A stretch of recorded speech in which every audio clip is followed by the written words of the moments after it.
ഉമ്മയാരാണെന്നറിയുവോ? നമ്മുടെ കൂടെ അവര് മാത്രമേ ഉള്ളൂ. നമുക്ക് ദുആ ചെയ്യാ, നമുക്കെന്ത് പ്രയാസം വന്നാലും അവരെ നമ്മുടെ കൂടെയുള്ളൂ. എടോ, ലോകത്ത് ആര് വഴക്കു പറഞ്ഞാലും നമുക്കിഷ്ടമല്ല, ആര് ദേഷ്യപ്പെട്ടാലും നമുക്ക് സഹിക്കൂല. അത് കൂടപ്പറപ്പാകട്ടെ, ഭാര്യയാകട്ടെ, മക്കളാകട്ടെ, കൂട്ടുകാരാകട്ടെ.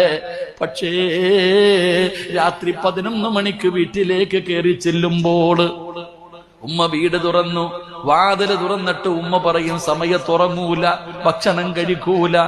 എടപ്പോയടാ എന്ന് പറഞ്ഞു ഉമ്മ നമ്മളെ വഴക്ക് പറയും. അത് കേൾക്കാനൊരു സുഖമാണോ?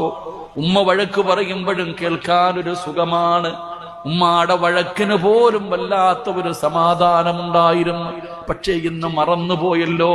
എന്റെ സഹോദരനോട് ഞാനൊന്ന് ചോദിക്കട്ടെ, നീ ഒരു കച്ചവടം തുടങ്ങി, നീ കച്ചവടം തുടങ്ങിയിട്ട് ഉമ്മാനോട് പറഞ്ഞില്ല, വാപ്പയോട് പറഞ്ഞില്ല, ആരും അറിയാതെ നീയും നിന്റെ ഭാര്യയും രഹസ്യമാക്കി ഒരു കച്ചവടം തുടങ്ങി. അവസാനം നഷ്ടത്തിലായി, കച്ചവടം നഷ്ടത്തിലായി. രാത്രി നീ കിടപ്പറയിൽ ഉറങ്ങാതെ ഇരിക്കുമ്പോ ഭാര്യ ചോദിക്കും, എന്തേ ഇക്കാ ഉറങ്ങാത്തത്? എടീ, കച്ചവടമൊക്കെ തകർന്നു പോയി, ലക്ഷങ്ങളുടെ നഷ്ടം വന്നു.